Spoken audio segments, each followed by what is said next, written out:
and welcome to this latest installment of Tones of the Hammer. If you are new here, this is the podcast where we talk about everything to do with music, creative industries in Hamilton and the surrounding areas. And today we have a superstar of audio engineering, producing, musicianship, all in general. And I am super fascinated to get to know more. Everybody welcome Alf Annibalini. Did I say that right? You did. That's great. You did really well. I've been thinking about that for weeks, worried that I was going to pronounce your name wrong. Perfect. So that's that was perfect. Alf, how's it going, first of all? It's going really well.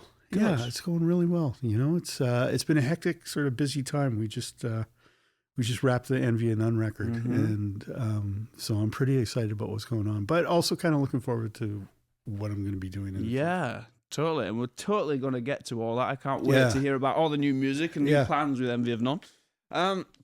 But if you've not seen Tones of the Hammer before, we like to get guests on, talk about their story, share a little bit of their experience of the music industry, you know, Hamilton surrounding areas kind of in general. And again, I always love it because usually we're working together a lot of the time and I don't get a chance to really chat to you. So it's an excuse for me to get to know a little bit more about you. Yeah, because we're a little busy, right? Yeah, exactly. Yeah. So, why don't you start off telling us a little bit more? How did you get into audio engineering, producing? Where did your journey start? I'm fascinated to know. My journey, well, for audio engineering, I actually started out as a musician first. Right. And I think somewhere around when I was maybe 18 years old, I was at Humber College studying jazz and realized very quickly that there was a lot of players that were much better than I was. And also I was really in love with jazz. And I thought, well, what am I doing? Yeah. But I really liked recording. And I had a little 4-track cassette recorder and I would record anything. And I would record myself and record other people and became fascinated. And a dear friend of mine who now lives in Nashville is, really successful songwriter, went to this school called the Harris Institute. And recommended it, and I dropped everything that I was doing at Humber and immediately went over there and started studying engineering. So with the full intent that I was going to be making music, not with the full intent that I was going to get sequestered in a recording studio for the next 15 or 20 years, which is really easy to do once you get totally, in. Right? Yeah, so you get that's kind of that's what happened. So I went to Wellesley Sound. And Wellesley Sound at the time I don't believe it exists anymore, but in fact I know it doesn't. Was downtown Toronto, and it was a smaller studio, and I went there with the hopes that I'd be able to touch gear and actually, not just answer phones and stuff like that. And I still had to do that, but I kind of became the thing that wouldn't leave. Yeah. And just stayed on the couch at night. I love that. Yeah. And started working on the midnight sessions with a really wonderful engineer named Walter Sobchak, who was sort of like the first person that trained me. And we were doing a lot of rap. So we were doing basically all rap records, but oddly enough, we were doing industrial records with Paul Raven, who was the bass player of Killing Joke. And so it was this really interesting thing where we were working with a lot of programmed material. So that was sort of where I started. Oh, nice. Yeah. And what kind of year was that? What kind of years was that? Is that not to put a date to it? That would have been around 93, 94. Because I asked, I'm always fascinated as somebody who's kind of I guess, newish to recording and stuff myself. I'm always fascinated how much the industry must have changed over the last, since those times. Even transitioning from recording to tape to computers and then, the invention of Pro Tools, So I'm always fascinated to hear how was recording back then, because it's so alien to obviously, it was a lot slower paced. It was a much slower pace that we were working at because you had to deal with analog tape and then you had to deal with multiple machines. And those were early days of computers, right? So we were doing a lot of sampling and making sure that programs would play. Like if you press play on the tape machine, you had to make sure that the computer would play along with it. Lock things. Not a lot of room for errors there, right? No, not at all. But in a weird, odd way, I think some of the things that made it not absolutely perfect in some ways made it really musical. Yeah.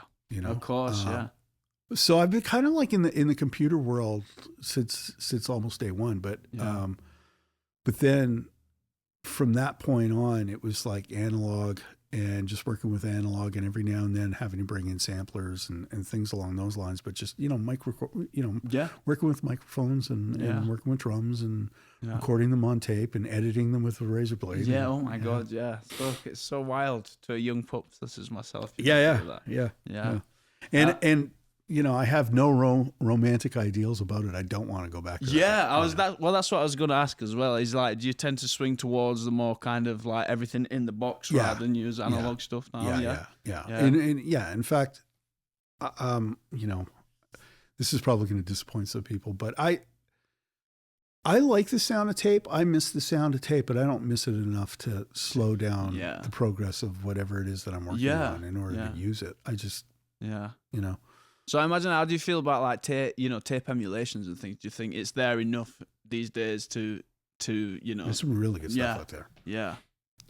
Universal Audio makes some really nice tape emulations. And is it the same thing? I don't know. I think you'd have to.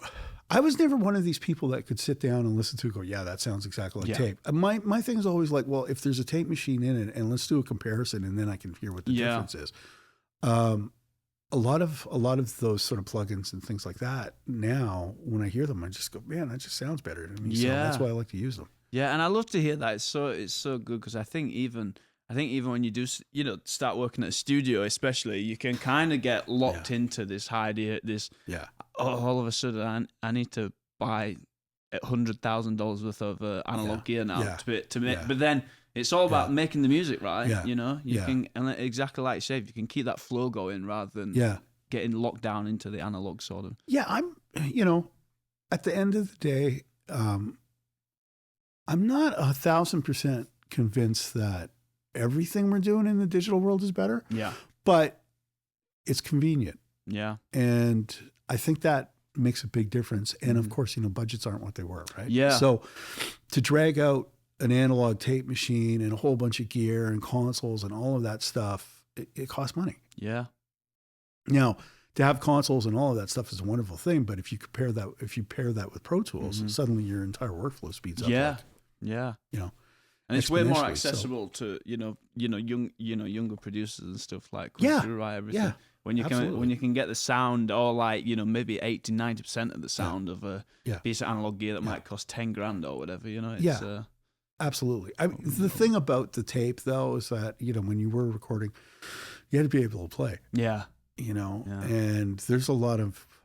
We were talking about this earlier. There's a lot of miracles that you can perform through editing. That weren't really possible back in those days. But for the most part, I'm really happy with the way things have evolved. Yeah. Right. It's good to hear. It's refreshing to hear for sure. And so when you're starting out and stuff, then Alf, what would you say, like, even musically or even your production wise, where did your influences come from? Because you said I would have never thought jazz traded at the start, So yeah, well, what happened was I had a guitar, sort of a guitar guru as I was growing up. I'm a guitar player and he sort of influenced me on a lot of jazz records and played me a lot of things. But no, I was a new wave kid all the way. Nice. Like I was 100% new wave. Yeah, British music. British music in the late 80s and mid 80s and things like that. And not so much punk, more like post punk. Yeah. Kind of stuff. And that was kind of where my sort of heart lay, still to this day lies actually. So, and I think you can hear it in my work if you listen carefully enough, because I do tend to wear my influences on my sleeve. Yeah, 100%. Yeah. But I love that stuff. So that's kind of where it came from. But the jazz thing was one of these. I just wanted to evolve as a guitar player, and I felt that might be the best way for me to do it, was to study something that I'm kind of uncomfortable with, and if I can get good at that, then the other thing would be. Considerably easier, and give me the ability to find my voice. But as I was saying, when I got to school, I very quickly realized I just didn't love it enough. Yeah, exactly. Yeah, so you kind of broke out of that sort of stuff. Yeah, and I know that, a lot of your credits from like the late 90s or whatever. You're doing a lot of rap records as well. So would you say that you kind of Is that something that was just coming through the door of the studio at the time? Yeah. Those were situations that I was in. Yeah. I didn't really go out and seek that kind of work. It just happened to be that was the work that was coming to the studio. Gotcha. And those were the records that were being made. And to be honest with you, the height of the 90s. Those were the records that we were making at the time, and I did enjoy them. I really enjoyed working on them, and in a lot of cases, those were really joyous experiences because they were sort of like, it wasn't the dark kind of gangster stuff. It was, like, let's get together and have a party and that kind of music. And it was a lot of fun. Like, we had a lot of fun. And I was thinking to myself, like, as we were doing the sessions, I remember thinking, these guys are making music for the right reasons, because they're making music because they want to enjoy it and they want to be exuberant and they want to be happy. And I thought, man, this is a good place to be. So it was a great environment to work in. Yeah, I can imagine. Learning off the floor as well like that. It's just and I imagine, like you said, that was a heyday of studios where you're probably having sessions in, like, most days, right? Or kind of like just non-stop. Oh, when we were at Wellesley, it was 24/7. Yeah, it was 24/7, 7 days a week, and it was,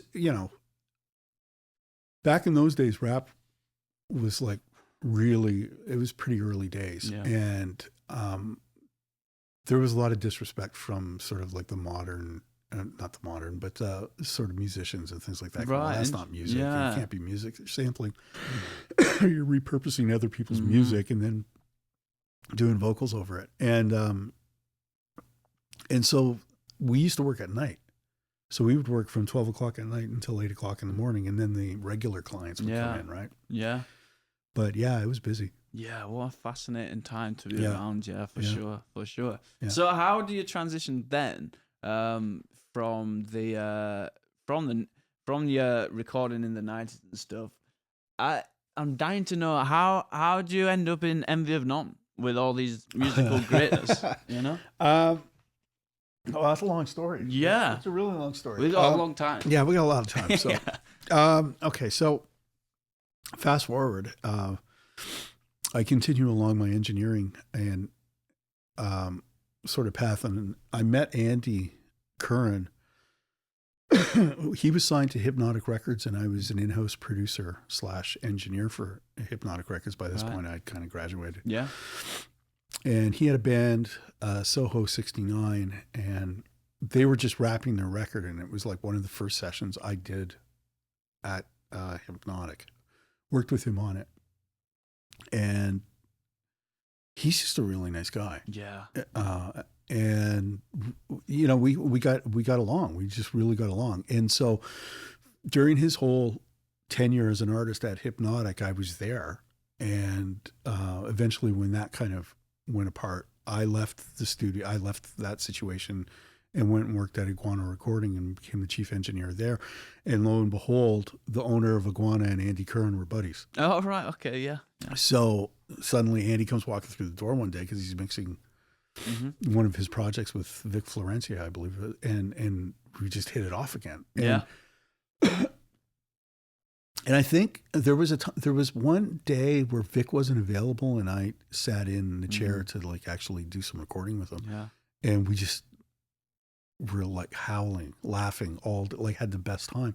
And then it just kind of snowballed from there. So he and I eventually at some point I kind of transitioned back into, I was still working as an engineer, working in a recording studio, but we started discussing musical ideas and started sending each other musical ideas and then started playing on each other's musical ideas. And that evolved. Oh, nice. That evolved into songs, which eventually evolved into him playing it for Alex. And Alex saying, hey, maybe you guys want some guitars on this. And we had a completely different singer. Yeah. Singing on it, who was also great, and is doing really well in the business as a business person, in the music business, but as a business person. And Alex played on the stuff, and we met up with Maiah, and that's kind of how it happened. And then it just sort of morphed into we kept sending him things, and he kept playing on them. Oh, great. So just a total collaboration that gelled into a band, essentially. Yeah. And for anybody that doesn't know Envy of None, where would you say, I guess, how would you describe Envy of None? Like, I don't know. Music? Yeah, I legitimately don't know. This, it's funny because you get asked this question like, well, what does your music sound like? I'm like, man, I don't really know what it sounds like. It has moments that are extremely sort of hooky and rock, and it has moments that are very groovy. That's one thing that I think is a staple through, especially this new record. It's a very groovy record. Yeah, it's very danceable. And I don't mean danceable like as in EDM music. Yeah. I mean, it's just got a really great groove to it. Yeah. Great drumming on it and great playing on it. And I guess but it's a rock band. I was gonna say, I guess it's kind of, I guess, where sometimes your best creative moments come from, just bouncing ideas off each other. I love that idea of just sending ideas, and then next thing you know, why don't we put an album out, sort of thing, Well, it start like with this one, this newest one.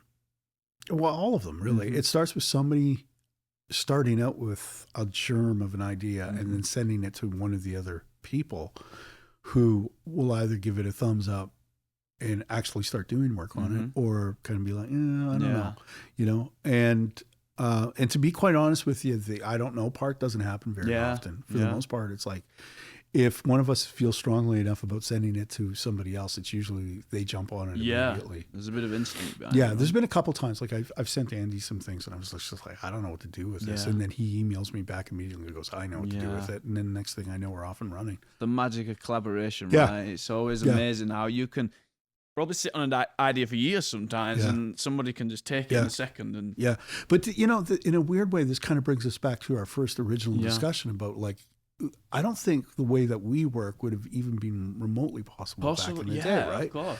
Because you would have to, like, for us to collaborate the way that we collaborate, we'd all have to be in the room together. Yeah. And then I think you end up with a different result, because if I'm coming up with a guitar part, I don't play it for anybody else until I'm really happy with it. And so we don't get any of that, a band in a control room saying, well, why don't you try this? There's none of that. There's, you hone an idea until you're happy with it, and you send it off to the others, and they either give it a thumbs up or a thumbs down. But to be honest with you, very rarely have we ever done anything where somebody went, I don't like it. Yeah.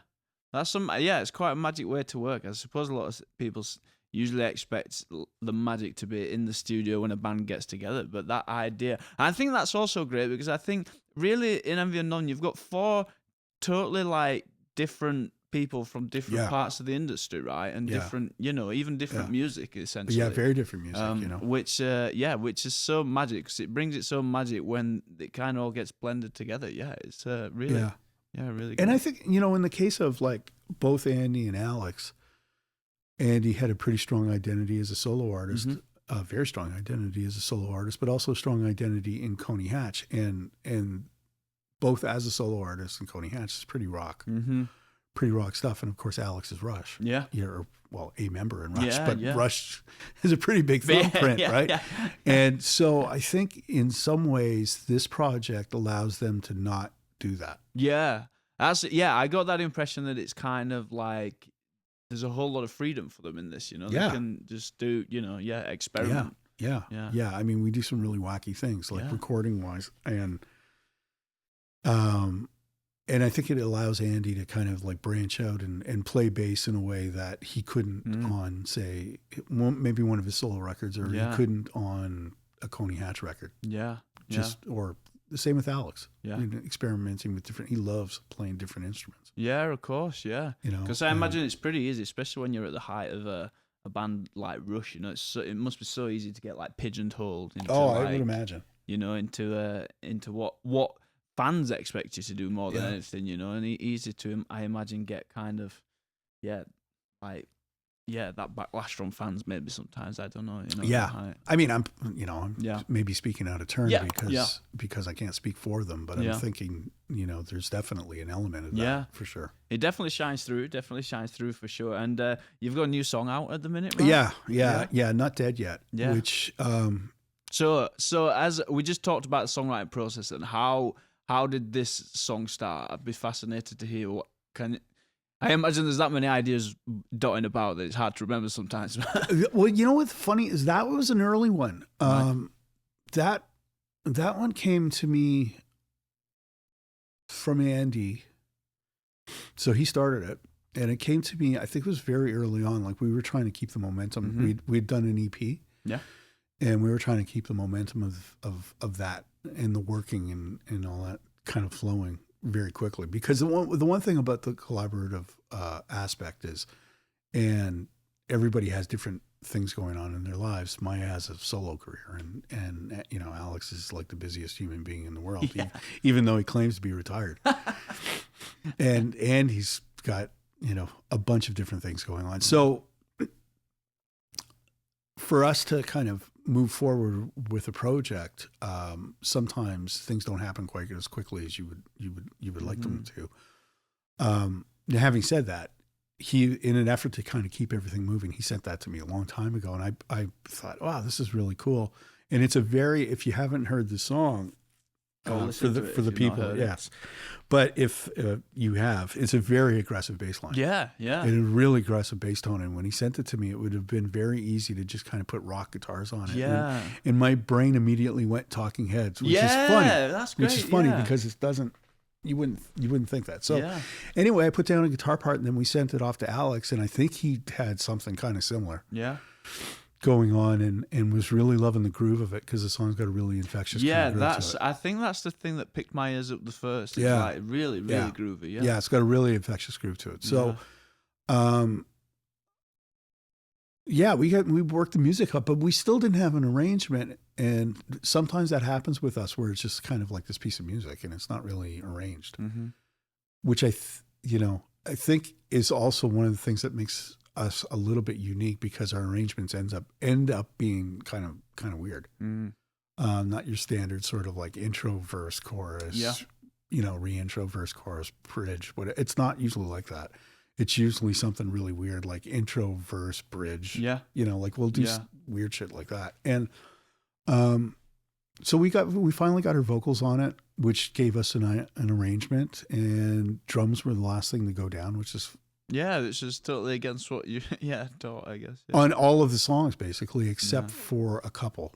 Actually, the two that we did here. Yeah, right. The two that we did here, the drums went on pretty early in the process, but everything else, the drums were like the last thing to go on just about. So, Interesting. So fascinating. Again, I just love the idea, because it kind of just goes against, I think it's so easy for, people to be looking for kind of like, the commercial side of trying to, when you start a band and releasing music, let's make it so it's accessible. Whereas, like, again, throwing wacky arrangements like that, it's so fun to listen. And I think the main thing for us is to be able to look at each other and listen to it and smile and think, I like this. I really like this. And I'm not, this might be terrifying to hear for the record company, but I don't know if we ever really sit down, and I don't think anybody's ever really sitting down and thinking, oh, it's time to write a hit song. It's not like that. Yeah. I have friends who are professional songwriters. I know that process. Yeah. We don't do that process. Yeah. Yeah. And I'm not saying anything against that process. I have immense respect for that. But we're just making music that makes us happy. Yeah, and if it makes other people happy, then that's amazing. And that's the thing, right? Yeah, it really shines through, yeah. So on the podcast, Alf, a lot of the times, we talk about Hamilton and surrounding areas. So you're pretty new to Hamilton, I think, right? I guess, I'm still, you would consider to be sort of a newbie, right? Yeah. I moved here in the middle of COVID. Yeah. Oh. Arguably the worst time in the world to move. Yeah, probably. It was not a... You got in before the wave, though. I feel like there's a big wave of people moving from Toronto to Hamilton, right? Yeah. I had my eye on Hamilton for a while, to be honest, and I've worked with quite a few artists from Hamilton, but in Toronto. Yeah. And mixed things from Catherine North Studios, and so was well aware of the musical community, although I wasn't a member of it by any stretch of the imagination. But I started doing a couple sessions here in Hamilton long before I moved here, and I thought, oh, this is kind of a cool place, and I can see a lot of things that are happening here that were happening in certain areas of Toronto. Yeah. And which very quickly built up, you know, and became sort of unreasonably priced and whatever. And I thought, getting back in the market to buy a house, it seemed like a place to now's a great come. time And to people move. seem really amazing. So, so I moved. I always say, it seems to be a great hub of a music community that's trying to show itself to the world, sort of thing. So when I guess being new to Hamilton, with your time in Toronto, do you get out to see any live shows much yourself? To be quite honest with you, not as much as I would like. Yeah. I've been to Mills Hardware a few times, and of course been to the Casbah, because you kind of have to go to the Casbah, right? Yeah. Which sadly we're losing, right? Down. Yeah, for condos, which seems all too familiar at the minute. But boy, it's never. Yeah, but yeah, I always find it interesting to just hear the difference between like Toronto's music scene. If you spent a lot, most of your career in Toronto, I imagine. And again, I find it so fascinating. You've seen it probably change so much over the years, even be it kind of musical styles come and go. Oh yeah, absolutely. It's funny. I always thought, like, every time I saw a band come in from Hamilton, I'd be in Toronto and there'd be a band from Hamilton come in, and it was usually, most of the time, it was a rock band. Yeah. Big rock legacy around here, I get the impression. Right? Yeah. From what I can tell, and I think it still exists. Yeah. And, just looking through the Hammer, the paper, and I'm just astounded at the amount of people still playing live on a Friday night. I'm like, oh my God, this is amazing. Yeah. Right? Yeah. Which you would be pretty hard pressed to find that in Toronto now, I think. Interesting. But yeah, big rock legacy, but well done. Yeah. Like, bands that come in, they're like not fooling around. They play a show and you're like, ooh, who the hell is this band? Country artists too. Like, I think. Okay. I've seen quite a few, and good guitar players. This was one thing I always said. It was like, if there's one place I'm not going to pick up a guitar, it'd be in Hamilton. Really? Yeah. Oh yeah. Yeah. I don't know what it is. Yeah.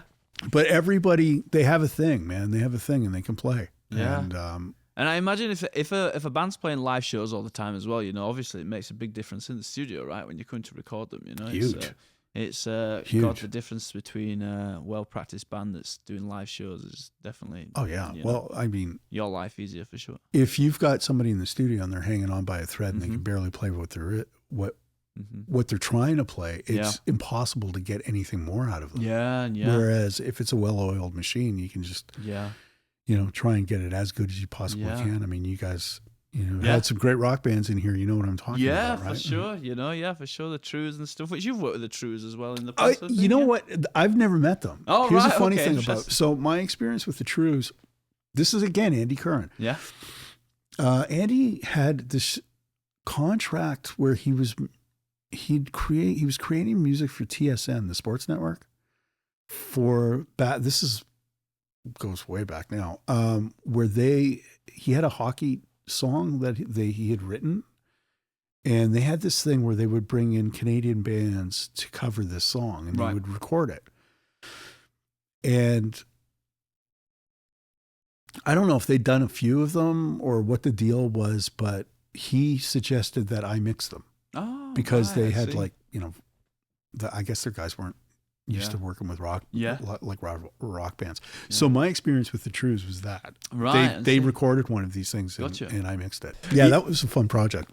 Yeah. Those are great guys. I cannot wait for the world to hear as well what they were doing here with the Glorious Sons, because I think there's two great bands. Yeah, two amazing bands, and again, I think half of the thing when you're in the studio with people is just how nice they are as well. They're such nicest set of guys ever. Really, really great. I'm stoked for people to hear that. Well, it's funny that, and this has been my experience, and I'm sure you're probably finding this as well. But the higher the profile of the artist, generally, the more the easier they are to work with. It's weird. I don't know if it's like less to prove or something, or just, I think there's probably a self-confidence thing that's there, that they just like, we've been doing this for a long time now. We don't need to prove to anybody that we know how to do it. We're just going to go do what, become.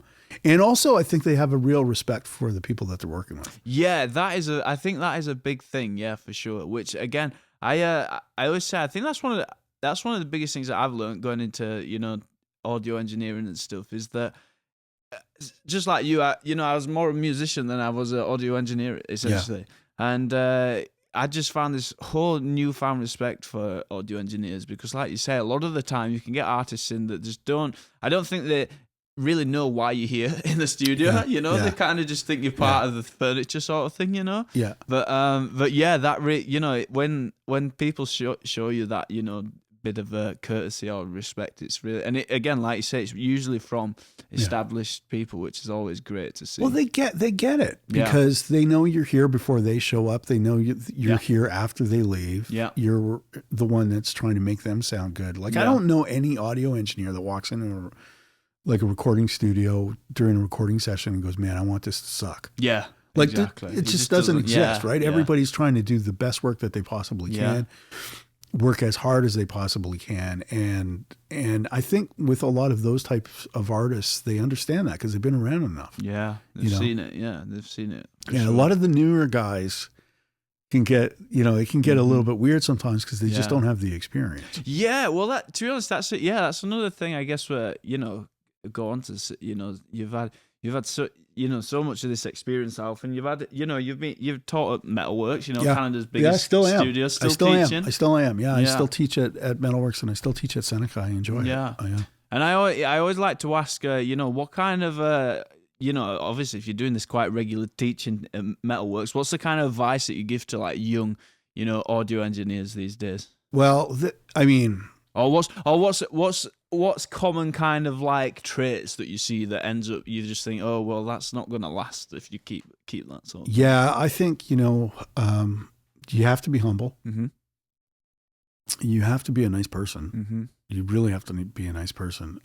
You also really have to know your shit. Mm-hmm. Because a lot of competition now, I imagine. It's not only that, but yeah, I mean that is a big part of it, but you now know, and you've done enough sessions at the speed at some of these things and how fast they happen and what when you're editing and all that sort of stuff. And so when I mean you really need to know your shit, you need to know Pro Tools and you need to have your chops down on it and be confident with it, because at the end of the day, you're talking about digital data that if done incorrectly can go away like that. Yeah. And I think with a lot of younger engineers, if they don't have a very centered kind of mellow, kind of calm, balanced approach, you could end up getting in trouble very quickly. And I think you see it quite a lot sometimes if somebody's like, inexperienced, I not saying that I'm necessarily the most experienced engineer, but it's I think you see it a lot. That rushing leads you into more and more mistakes. It can soon just snowball into a disaster of a session, right? Yeah, absolutely. And then suddenly it becomes your worst nightmare, and you don't know what happened, right? Yeah. That must be it must be interesting working with these young. You obviously probably see like shining stars in a way. Absolutely. You can see where it's going. Yeah, absolutely. I mean, we've had students that have been nominated for Grammys and Junos, and you can see why. Like you can see why right from the get-go, because there's just a certain, you have it. It's a different kind of mentality. Yeah. It's just like, I'm in here, I'm happy making music, I'm here to make music, and this is the path that I want to pursue to do it.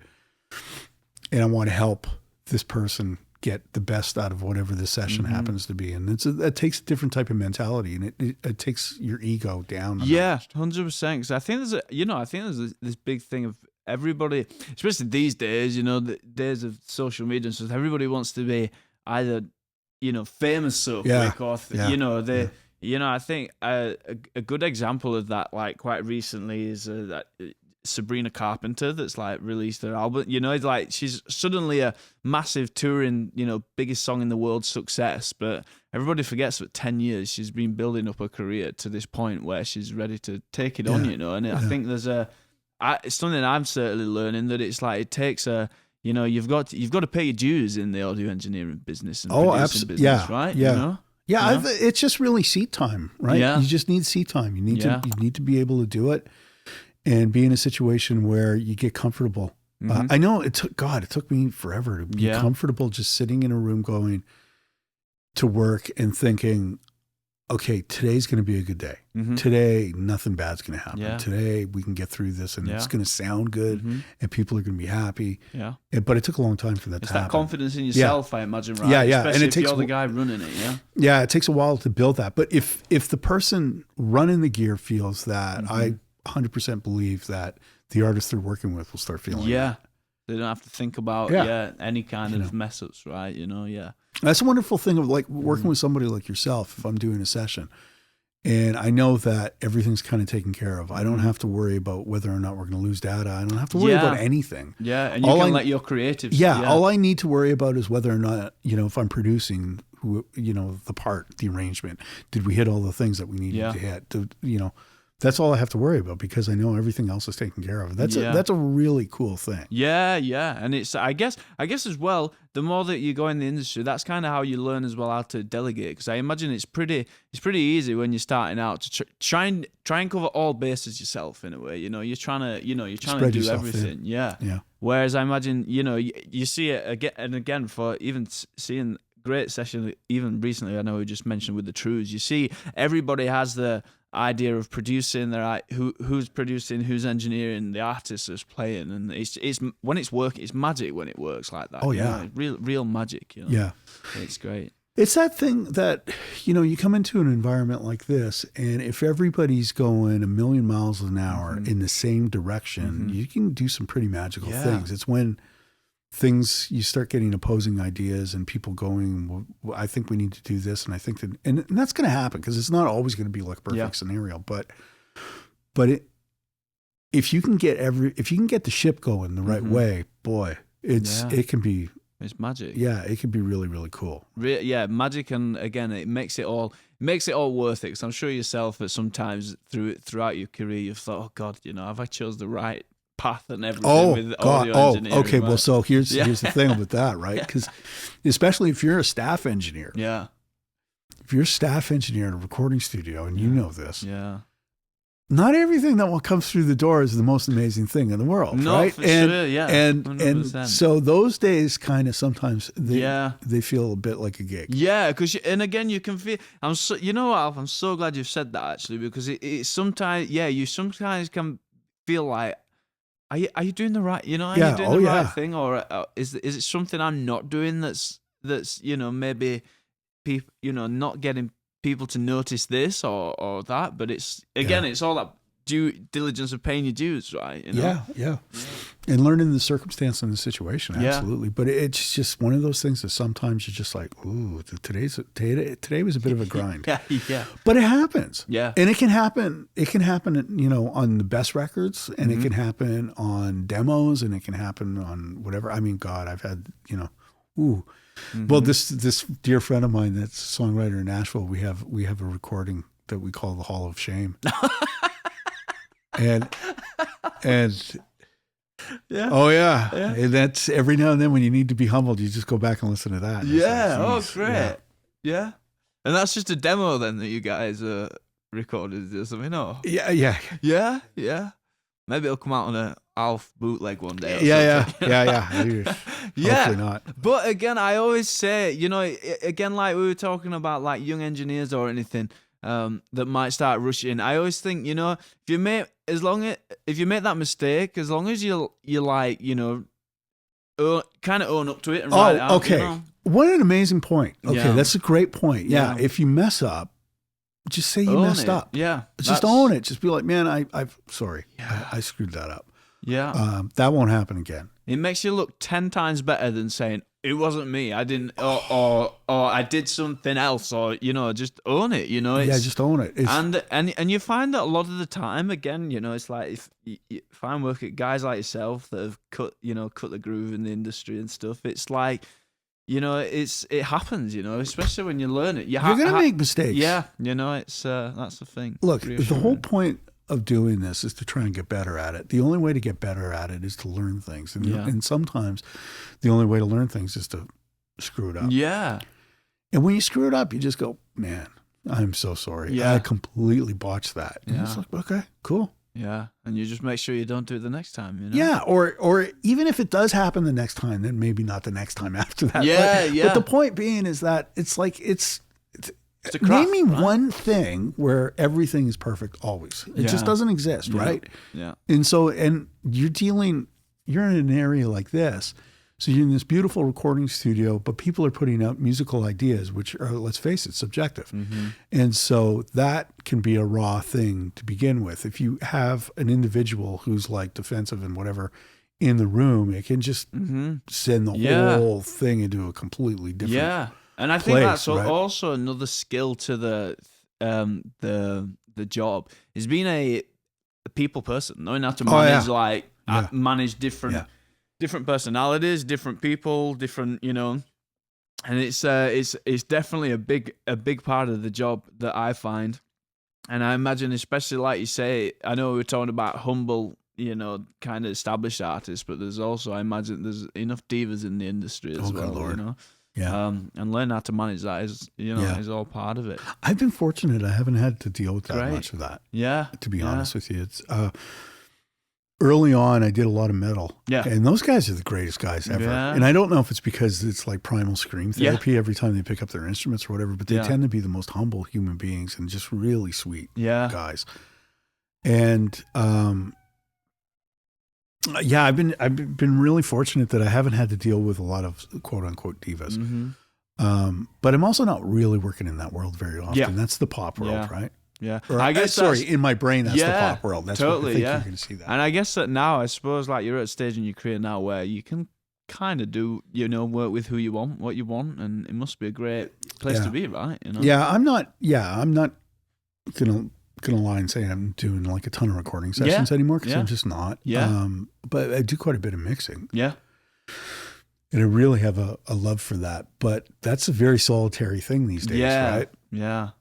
Mixing is kind of like me and my thing and my rig, and that's it. And, and I think I really enjoy it. Yeah, that comes back totally to like what we were saying about how the industry's changed. It's like I think anybody that wants to be an engineer, that wants to have a social, think it's a social job at all. It's kind of not. The hours that you spend on your own in front of computer or console mixing and maintenance is quite it's quite a lot, right? For sure. Well, especially a place like this, you'd be spending a lot of hours just maintaining things. It's probably 30% recording, 70% maintaining a lot of the time. And it's and again, that's another thing. It's I love all that kind of investigating side of like problem solving with a lot of stuff, but it's so rewarding when you do spend the hours doing something with something. It's oddly satisfying, right? Yeah.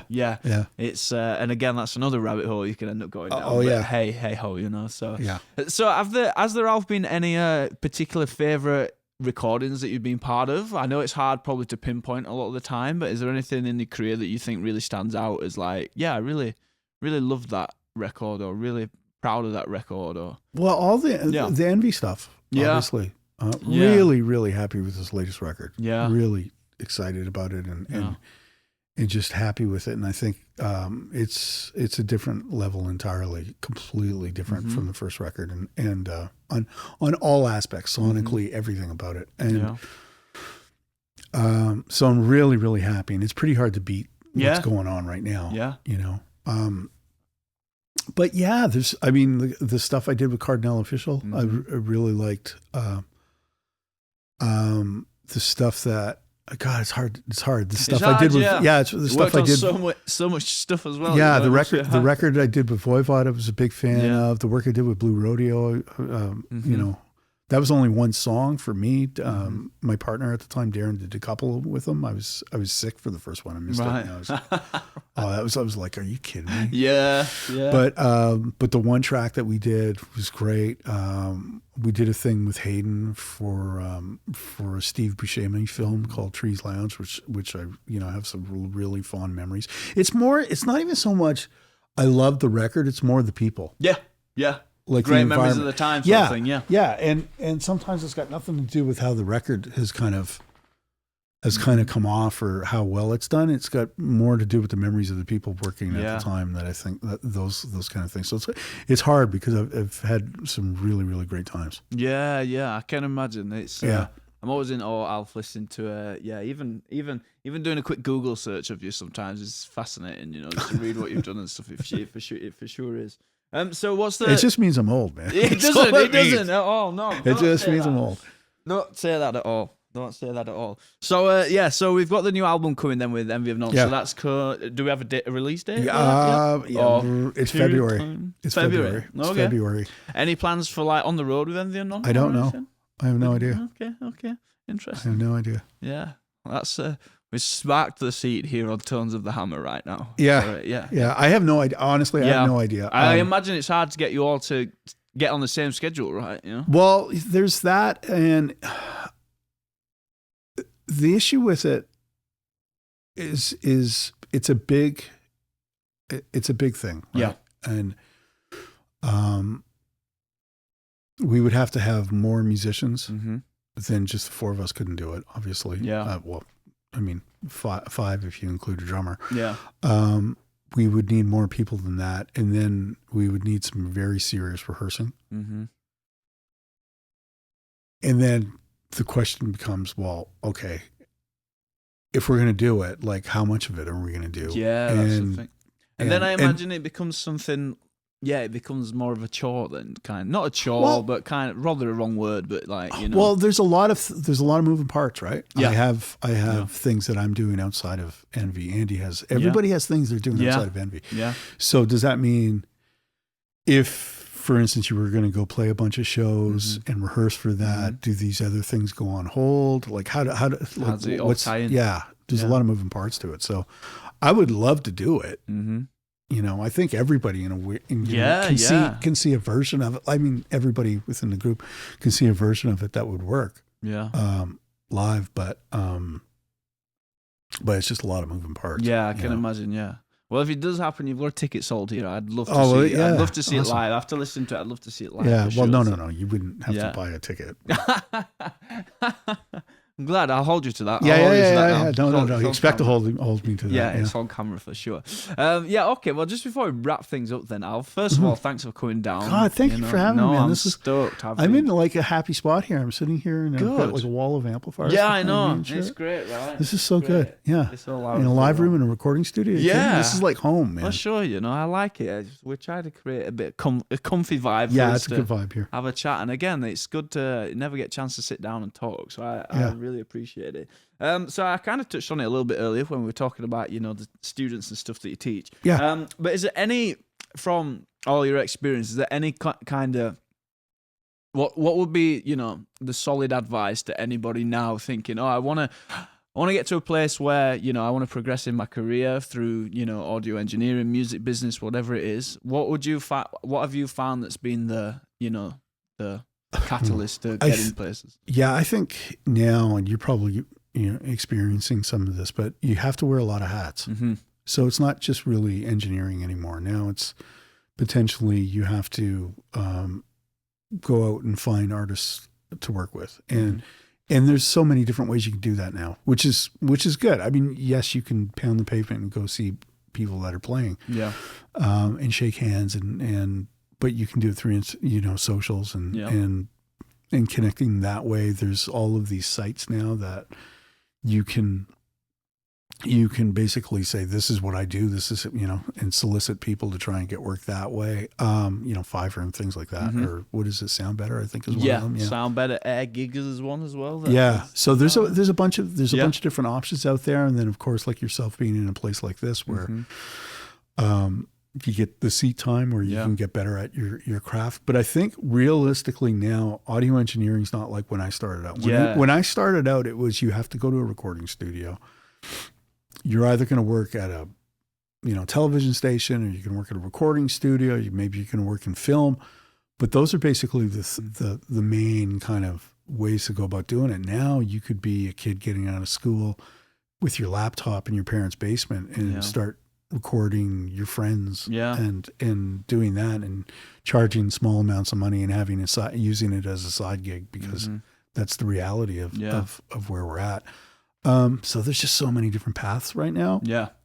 But the one thing that I think has to be the standard across all of it is that you really have to be a bit of a people person. Mm-hmm. You have to be able to do your work, and you got to be able to leave your ego. Mm-hmm. And allow the artist to be the artist and not be the person. Right? Yeah. And I think if you do that in all of those environments, you have a real good chance of being successful. Yeah, solid advice. Like I say, I think it's again kind of being the lost art of, like say, you do have to know your stuff, but again, there's so much. I just find there's so much more to it than like the technical side. You know, I think the common kind of saying that people talk about in the studios, you've got to be a good hang in a way, you know.